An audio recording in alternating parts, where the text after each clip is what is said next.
Good morning students. आज अपन बात कर रहे हैं हॉब्स के बारे में। टॉमस हॉब्स एक ज़बरदस्त विचारक के रूप में कहा जा सकता है। सामाजिक समझौता सिद्धांत के 3 प्रमुख विचारकों में हॉब्स सर्वप्रथम विचारक के रूप में मान्यता प्राप्त किए हुए है। हॉब्स के राजनीतिक सिद्धांतों की व्याख्या पर भौतिक विज्ञानों की एक तरह से स्पष्ट छाप नज़र आती है, ऐसा जॉन्स का मानना हैगा। उसका महत्वपूर्ण कथन भी है। असल में अंग्रेज दार्शनिक टॉमस हॉब्स को प्रभुसत्ता, निरंकुशतावाद, उपयोगितावाद, भौतिकतावादी व धर्मनिरपेक्षतावादी दर्शन आदि के रूपों के एक आधुनिक स्वरूपों का जन्मदाता के रूप में स्वीकार किया जा सकता है। ये जो सारे शब्द मैंने आपके सामने बोले, जिनमें प्रभुसत्ता, निरंकुशतावाद, उपयोगितावाद, भौतिकवाद, धर्मनिरपेक्षतावाद, इन सब को एक तरह से उन शब्दों की सार्थकता को स्पष्ट करते हुए उन शब्दों को स्थापित करने के लिए अगर किसी विचारक का नाम लिया जा सकता है तो वो टॉमस हॉब्स का नाम लिया जा सकता है। ज़बरदस्त तरीके का विचारक है, एक ऐसा विचारक जिसने एक ऐसे विचार को जन्म दिया, एक ऐसी स्थिति को जन्म दिया जो कि इन शब्द विचारों को, इन सब चीज़ों को एक सही मायना दे पाया, जिनमें प्रभुसत्ता, निरंकुशतावाद, उपयोगितावाद, भौतिकतावादी व धर्मनिरपेक्षता, ये सब चीज़ें उसके दर्शन में स्पष्ट रूप से दिखाई देती है। जहाँ तक उसका जीवन परिचय है तो हम कहेंगे कि हॉब्स का जन्म 1588 में इंग्लैंड के दक्षिणी तट पर स्थित मालबरी नामक नगर में हुआ था। ऑक्सफोर्ड विश्वविद्यालय से स्नातक करने के बाद विलियम कैवेंडियर का वो शिक्षक बना था। अपनी यूरोपियन यात्रा के दौरान इटली वैज्ञानिक गैलीलियो और फ्रांसीसी दार्शनिक डेकार्ट से उसका परिचय होने का उसको मौका मिला था। 1640 में हॉब्स भागकर फ्रांस चला गया। 11 वर्ष फ्रांस व इंग्लैंड में बिताए। 1651 में लेवियाथन का प्रकाशन हुआ, जो कि उसकी सबसे महत्वपूर्ण पुस्तक है। 1679 में टॉमस हॉब्स की मृत्यु हो गई थी। ये एक छोटा सा जीवन परिचय, लेकिन छोटा नहीं, बड़ा ज़बरदस्त तरीके से जीवन के अनुभवों को लिया हुआ, एक विचारों को लिया हुआ, जिसके अंदर नवीन तरीके का एक दार्शनिक विचार देने वाला एक दार्शनिक इस जीवन परिचय के अंदर हमको नज़र आता है, जो कि 1588 से लेकर 1679 तक के बीच के अंदर इस पृथ्वी पर रहा। उसकी प्रमुख रचनाओं में अगर अपन देखें तो Leviathan, De Corpore, elements of law, De Cive, De Homine, ये आदि प्रमुख रचनाएं उसकी कही जा सकती हैं। कि अगर उसके अध्ययन पद्धति को देखें तो उसने भौतिकी के आधार पर मनोविज्ञान का और मनोविज्ञान के आधार पर अपने राजनीतिक शास्त्र के चिंतन की स्थापना की है। हॉब्स ने गणित, भौतिकी और मनोविज्ञान की पद्धति का अनुसरण किया और उसने सबसे पहले अधिक महत्व रेखा गणित की पद्धति को दिया। राजनीति विज्ञान के क्षेत्र में हॉब्स के इस प्रयास को नवीन दर्शन के नाम से भी जाना जा सकता है। अगर अब हम देखें कि वो एक तरह से प्रथम आधुनिक राजनीतिक वैज्ञानिक के रूप में मान्यता प्राप्त है। हॉब्स प्रथम आधुनिक राजनीतिक विचारक है जिसने सबसे पहले राजनीतिक सिद्धांत को वैज्ञानिक मान्यताओं पर स्थापित करने का प्रयास किया गया। राजनीतिक विषयों के विश्लेषण और राजनीतिक समस्याओं के समाधान में इन वैज्ञानिक विषयों को महत्ता को रेखांकित किया जा सकता है। नंबर 1, राजनीतिक दर्शन को वैज्ञानिक भौतिकवाद पर आधारित करना। नंबर 2, राजनीतिक विज्ञान के क्षेत्र में ज्यामिति के प्रयोग के पक्षपाती रहा है। वो ज्यामिति के माध्यम से समस्याओं का निदान, लक्ष्य का निर्धारण और मानवीय खुशहाली की स्थापना उसने करना चाहा है। नंबर 3, उसके अध्ययन पद्धति में भी आगमनात्मक और वैज्ञानिक पद्धति का प्रभाव दिखाई देता है। नंबर 4, मानवीय स्वभाव का विवेचन मनोवैज्ञानिक स्तर पर वो करने की कोशिश करता है। नंबर 5, राजनीतिक विचारों के अध्ययन से भी उसने वैज्ञानिक दृष्टिकोण का परिचय हमको देखने को उसका मिलता है। ये उसके एक तरह से प्रमुख विचार के ऊपर प्रभाव या जो भी उसके विचार हैं वो रेखांकित किए जा सकते हैं। उसका सर्वप्रथम जो सबसे महत्वपूर्ण सिद्धांत है वो सामाजिक समझौता सिद्धांत है। हॉब्स के राजनीतिक विचारधारा में सर्वप्रथम स्थान उसके सामाजिक समझौता सिद्धांत को प्राप्त है।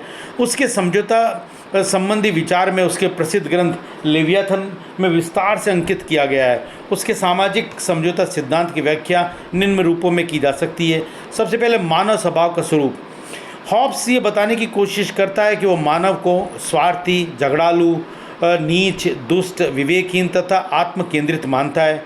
हॉब्स के मानव संबंधी सिद्धांत के मनोवैज्ञानिक विश्लेषण भी पर ही उसके अन्य तमाम राजनीतिक सिद्धांत आधारित हैं। यानी कि जिस तरह से उसने मानव को देखने की कोशिश करी है, जिस तरह से उसने मानव को स्वार्थी के रूप में देखा, आत्म केंद्रित देखा, विवेकहीन देखा, और उसी के आधार पर उसके विचार पूरे बनते चले गए और उसका एक तरह से विश्लेषण उसने किया। हॉब्स मानव में दो प्रकार की इच्छाओं या लक्षणों के अस्तित्व को स्वीकार करता है।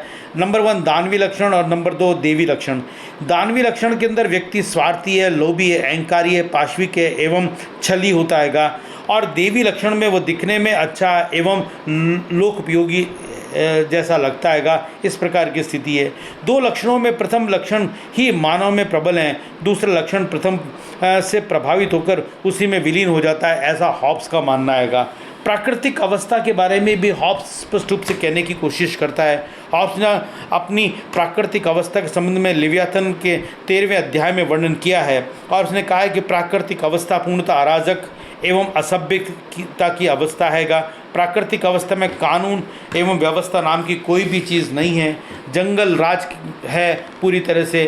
व्यक्तिगत हित और आत्मरक्षा के लिए सब कुछ किए जाते हैं, मतलब कुल मिला के कि खुद के हित के लिए और आत्मरक्षा के लिए सब कुछ किया जा रहा है। उसमें निरंतर भ्रम एवं कलह की उपस्थिति होती है। प्राकृतिक अवस्था में न्याय, नैतिकता, कानून, मानवीयता, परोपकारिता जैसे जो एक तरह से केंद्रित चीज़ें हैं, वो तत्वों का एक तरह से मनोवचित तत्वों का पूरी तरह से अभाव है।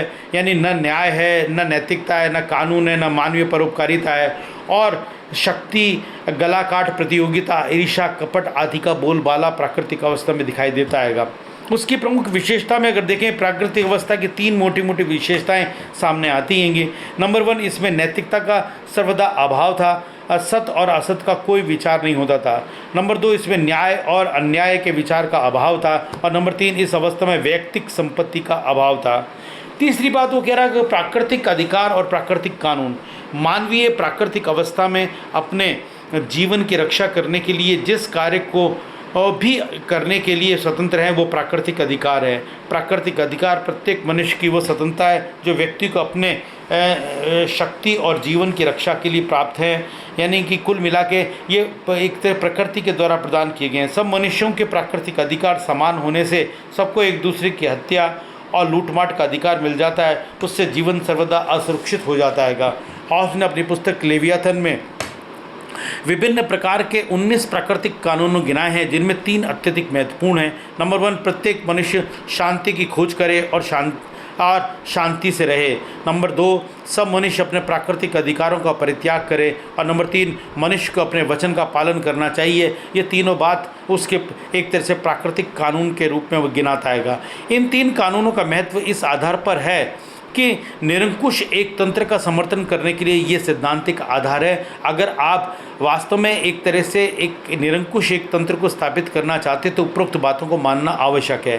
वेपर ने कहा है कि एक मनुष्य को दूसरे के प्रति ऐसा कोई व्यवहार नहीं करना चाहिए जिससे अपने प्रति करना वो अरुचिकर प्रतीत होता हो। इस प्रकार की बात इसके अंदर की गई है।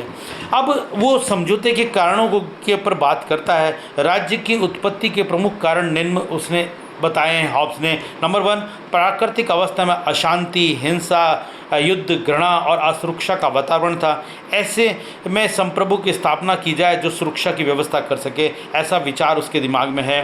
नंबर 2 प्राकृतिक अवस्था में प्राकृतिक कानून तो थे, पर इन कानून की व्याख्या करने वाली कोई भी सर्वोच्च सत्ता नहीं थी।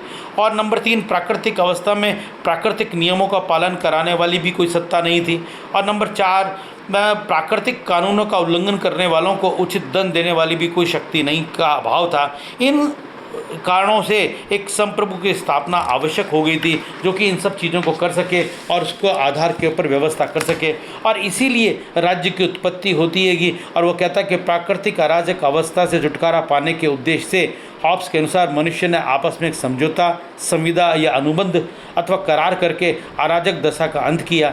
ऐसे करने पर सारा जन समुदाय एक व्यक्ति या समूह में संयुक्त रूप से हो जाता है, और इसे ही लैटिन भाषा में नगर कहते हैं, और यही उसकी राज्य की उत्पत्ति का आधार कहा जा सकता है। आज यहाँ तक, बाकी बात कल। Thank you so much.